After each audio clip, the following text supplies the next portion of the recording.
Hi, and welcome to FaciliTopics. My name is ADunoff, and I'm excited to talk to you today about one of my passions, FM education. But before I begin, I want to tell you a little bit about me and my educational path in facilities management. In high school, I realized there were two things that I really liked: people and buildings. I chose to study psychology in college, but all through college, I also took classes in architecture, archaeology, sociology, and even engineering. When I was finishing up school, I was pretty sure I didn't want to have a career in psychology, so I was feeling a bit stuck as to what I wanted to do next. I happened to find a graduate program called Design and Environmental Analysis. It offered courses in building technology, construction, real estate, design, psychology, leadership, management, and human factors. And I would earn a degree in a field called facility management. I had no idea what facility management was, but I pursued the graduate work because it was a blend of everything that I seemed to be interested in. Over 30 years ago, I earned my master's in facilities planning and management, and I have been passionate about my career and this industry ever since. I'm not only a practicing facilities professional with my own consulting firm, but I'm also an FM educator. I've been an adjunct professor for 18 years. I am currently teaching at Temple University in their facilities management program. I am also a qualified instructor for a couple of the FM professional credentials. So I hope it's pretty clear why I love talking about FM and FM education. We have been building buildings for a long time. The home insurance building, built in 1885 in Chicago, has the distinction of being the world's first modern skyscraper. I can't help but wonder, who was the first facility manager that maintained this very first skyscraper? Who maintained the heat, the electricity, and cleaned the restrooms? And how do and did the FM learn to be an FM? Back in 1885, facilities management was not a profession. The people who took care of the buildings were often called plant engineers. They were typically men who hung out in the basement of the building, shoveling coal into the furnace and fixing things when they were broken. It wasn't until the 1980s when facilities management became a formal profession, moving out of the basement and into the office. Plant engineers became facility managers, and they learned to be facility managers on the job, figuring it out as they go. Today, there are many ways to learn to be a facilities professional. In this video, I'm going to share with you 5 educational paths into the field of facilities management. The first path I want to talk to you about is learning facilities management through schooling and higher education. Believe it or not, you can earn an associate's degree, a bachelor's degree, a master's degree, or even a PhD in facilities management. A PhD, who knew? The IFMA Foundation has a program that tracks accredited and non-accredited university and college facilities management programs. Currently, there are about 40 programs around the globe where you can learn facilities management in the classroom with a professor just like me. The programs vary in their focus. Some are more engineering-based, while others have a background in architecture, design, or construction. And there are a growing number of programs with an emphasis on sustainability. In total, an estimated 4,000 students each year graduate with a degree in facilities management, which I think is pretty cool. However, 4,000 students a year, unfortunately, isn't enough to fill the gap of open positions that are available in our industry. There is plenty of room for new talent.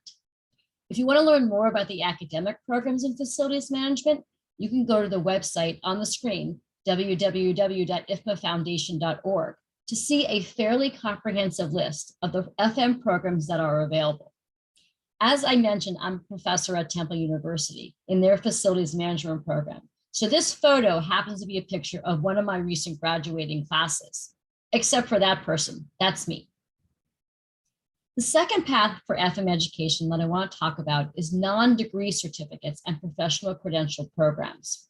Over the past number of years, there has been an explosion of professional development learning opportunities offered in facilities management and the built environment. Since most professionals do not have a degree in facilities management, the industry took it upon itself to create learning programs to increase the professionalism of the industry without having to go through a formal university or college program. Certificate programs are typically offered through the continuing education department of a university or college. For example, ASU and UC San Diego have certificate programs that may take 1 to 2 years to complete and can be done while you're working. Credential programs offer a specialized body of knowledge developed by a specific professional association or segment of the industry. IFMA, BOMA, Cornet, APA, ProFM, and Well Building, to name just a few, all have robust credentials that cover different aspects of FM and the built environment, including sustainability, healthcare, academia, project management, real estate, and wellness. There are several ways you can earn a professional credential. Credential classes are typically offered online, where you can self-pace and complete the course on your own schedule. Or you can take an in-person class with a qualified instructor. And these days, there are also a lot of virtual credential classes being offered. I'm currently teaching both the IFMA FMP and the ProFM credential classes virtually, although I do hope to get back into the classroom really soon. One more thing I want to mention is that while I shared quite a number of different programs with you here, this is by no means an exhaustive list. When you're ready to earn a professional credential in facilities management, I encourage you to talk with your boss, your colleagues, and your professional network to find the one that best fits you. The third educational path I want to share is technical training and knowledge. A facility professional's job is to take care of the physical asset, the building. And buildings are very complex, requiring a ton of training, skills, knowledge, and abilities in how building systems work. It is imperative to the FM industry to have men and women who know how to manage, maintain, and fix our buildings. The boilers, the chillers, the HVAC systems, the elevators, the roof, electrical and mechanical systems all need to be carefully maintained to ensure they support a safe and healthy work environment. And today, our buildings are frequently run by software and technology systems. I know many FMs who manage their buildings with their smartphones or an iPad. What all of this means is that other viable FM educational paths include vocational and technical training programs, engineering and the trades, apprenticeships, information technology, and logistics. While there is a lot of emphasis on management in facilities management, there is also a critical need for hands-on skills and knowledge. I also want to mention that there are a lot of men and women who served in the military who find their civilian careers in facilities management because their military training dovetails so perfectly with many facets of FM.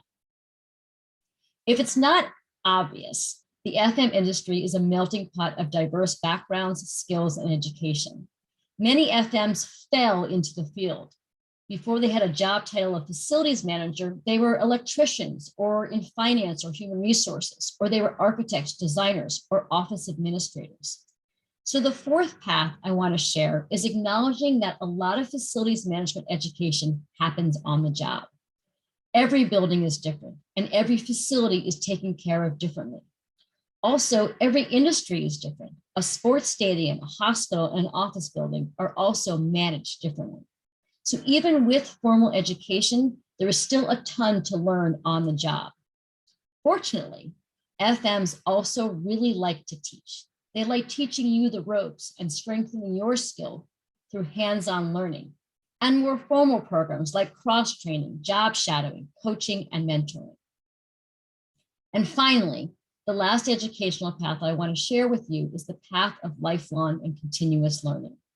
Whether you have formal FM education like I do, or you fell into your FM career, whether you've worked for 1 year or for 20 years in FM, there is always more to learn. Our industry is always growing. As the world changes, so does facilities management. In just the past few years alone, FMs have had to learn more about emergency planning, business continuity, technology, and productivity. And before that, we were learning about sustainability and ergonomics. In FM, it's important to make a commitment to lifelong learning to stay current and relevant. Things change fast. In FM, we have to move even faster. There are lots of ways to continue learning and growing. You can earn a professional credential or two. You can regularly attend conferences and trade shows, which offer dozens of educational sessions and opportunities to see and experience new products and resources. Many associations have local programs and events where you can network and also learn. And finally, there are some terrific journals and newsletters, both in print and online, that offer industry expert advice, research, and resources. If you want to keep learning, it is easy to do. As I finish up this session, what I hope you take away is that there are many, many educational paths towards a successful career in facilities management, and that you should expect to and want to learn new things over your entire career. The diversity of our profession, the different backgrounds, experiences, and knowledges that FMs have are what allow us to be successful together. I hope I was able to provide you with a broad perspective of the many paths for FM education. FaciliTopics are presented by the FM Pipeline, a grassroots organization of FM professionals who want to engage, energize, and enlighten the next generation of FM leaders. We hope these videos help you understand how exciting the FM industry is. For more information on FaciliTopics or the Facilithon competition, please visit www.fmpipeline.org or call the number on your screen. I am ADunoff. Thank you for watching.